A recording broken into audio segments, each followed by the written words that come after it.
President Biden is now trying a new tactic to reauthorize that controversial surveillance program. In public and in private, administration officials are stressing the need to track Mexican cartels and their Chinese suppliers in their push for Congress to re-up FISA, Section 702, specifically before it expires at the end of the year. So, Tulsi, they want to use the cartels because they think, OK, we created this problem with the cartels. Now we're going to try to, reauthorize FISA. Now, are those all noble intentions? No possibility for abuse, right? No, of course not. Of course they have the best of intentions. What I see when I see them doing this is they have declared the war against terrorism to be over, which was the reason that Section 702 and the secret FISA court was put in place in the first place, along with the Patriot Act, that we've shown has been abusing our civil liberties and privacy for so long. But they say the war on terrorism is over. And so now who's the bad guy that they have to use as an excuse to continue to abuse their power and violate our rights and civil liberties? They're exposing themselves and their own hunger for power and how much they don't care about the Constitution. They don't care about civil liberties. They don't care about the American people and our rights. It's all about themselves and their own corruption. That was former Congresswoman Tulsi Gabbard talking about potential reauthorization of the authority for FISA courts. This is a very interesting Politico article I'm reading about this. So basically, Republicans have turned against this because Trump was spied on, and all of a sudden they're like, defund the deep state. It's great. I'm all for it. Let's apply this, across the board. But fine, good. So they don't want to give Biden this power. They don't want to reauthorize this power. So now the Biden people are being like, oh, but, we could use it to spy on the cartels. And you really want to do something about the cartels. So I appreciate that Fox News, at least Laura Ingraham and Tulsi Gabbard, who's a Fox contributor, are not buying that justification at all because it's crap. I'm reading now. Unfortunately, some Republicans I feel will be suckered into this. In this Politico article, Representative Darren LaHood, a Republican from Illinois, says, "When you think about China and Mexico, the ability to use 702 could be extremely effective," said Darren LaHood, who has called for new civil liberties safeguards in the statute, even after the government improperly plugged his name into the surveillance database. So it was used against him, but he can't. He further says it can play an important role going after the cartels and drug traffickers that are, harming our citizens. Right, yes. Tulsi doesn't want us to see her emails with Modi. We don't want drug cartels to go unpunished, right? There's things on both sides, and we have the wonderful task of separating real from fantasy. Here's the thing. I don't think we pass a law that says, okay, CIA, FBI, go ahead, read our, foreigners' emails abroad. But as soon as they send an email to someone who is American, shield your eyes.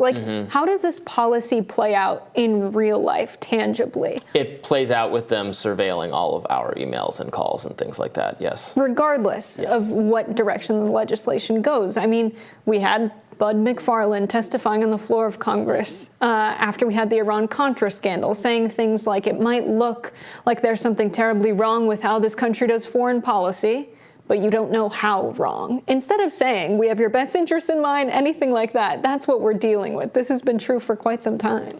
What do you make of again, this is an ideological development, the trajectory of the Republican Party as like the anti-FBI, anti-CIA, anti-surveillance spying party? I think it's totally fair to criticize it up to a point as insincere.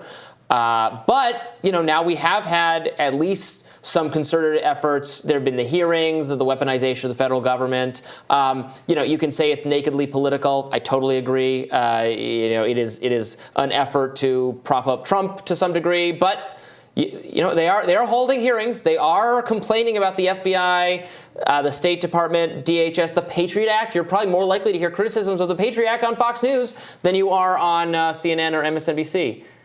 That's wild. Interesting. It's interesting. It might be, we might see that. But I don't know, Robbie. It's like when you say the CIA has an agenda that is, the deep state, which they akin to communism. What has the CIA spent the better half of the last century doing, if not but dismantling communism wherever they can find it abroad? We won't know what the CIA is up to today. Perhaps they're establishing, a woke state, and they're really helping us out on the left. I think we need some more help. They're funding the gain-of-function research on the woke mind virus. They just might not have a lot of experience helping the left wing win, and maybe they're really trying back there. We won't find out for another 10 years until the National Security Archives gets a bunch of declassified documents. We don't know what the CIA is up to, but we do know that throughout history, they've been helping multinational corporations based in the United States extract resources and exploit labor all over the world. And whenever you have some kind of left-wing regime anywhere say, you know what, we actually think that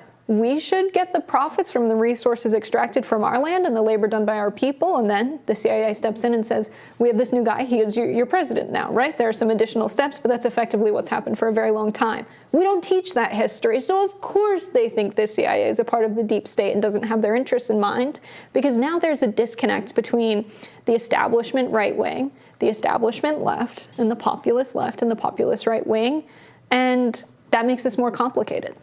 Sure. I would definitely not accuse the CIA of promoting communism. As you point out, they did a lot of overthrowing of unfriendly regimes. But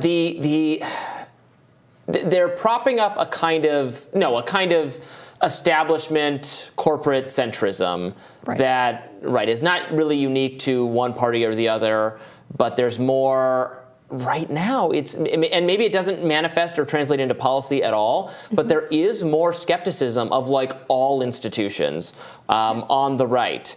And now a lot of Republican political leaders, you're right, are they going to translate that into action against, as you said, corporations? No. Maybe except in Florida if the corporation says something about education or whatever. But it's so different the way than how things used to be. I don't know. Is it? I think the Republican Party used to have. So Ross Douthat in the New York Times had a really good column about how Tucker kind of represented this change that you used to hear. So Republicans, go back to the aughts. Republicans, conservatives, think the institution of the media is against them, and they think the institution of education system, particularly universities, is out to get them. Right. They don't have a broad skepticism of every institution. They're not necessarily against Wall Street or big business or the CIA, or they're not against law enforcement or national security kind of concerns. Now they're with rare exception, against all of those things, whereas the Democrats have become more sympathetic or inclined to hear out. I mean, how many talking heads on mainstream cable news now are former law enforcement people, former national State Department type people? Right. Yes, it's the revolving door moving and moving again. And people like William Burns, who is now found to be hanging out with Jeffrey Epstein. He was someone who was in the Foreign Service, who was an ambassador. He was someone that was what they call a career state guy, and then gets a position with the CIA. And we find him with these nefarious characters, regardless of who knows what they were up to. Was he involved with Epstein Island and the more perverse stuff we associate with Jeffrey Epstein? I'm not sure. Were they just rich guys power broking with each other? We don't know. But there has always been this idea that these career states guys are noble men of service, and that is someone who's fundamentally different from someone who's as corrupt as John Foster Dulles, who worked for the multinational corporations the CIA went on to coup in states where their power was threatened, like in Guatemala. There are people who would say those are worlds of difference, but the everyday American person knows that neither of those actors have their interests in mind, and when you're so disconnected from power, this is the consequence. John Foster Dulles was an answer on Jeopardy! An episode I watched the other day. There you go. Got it correct. And also pointing out the airport, the worst airport ever, which is in the D.C. Part of his area. legacy. Yes.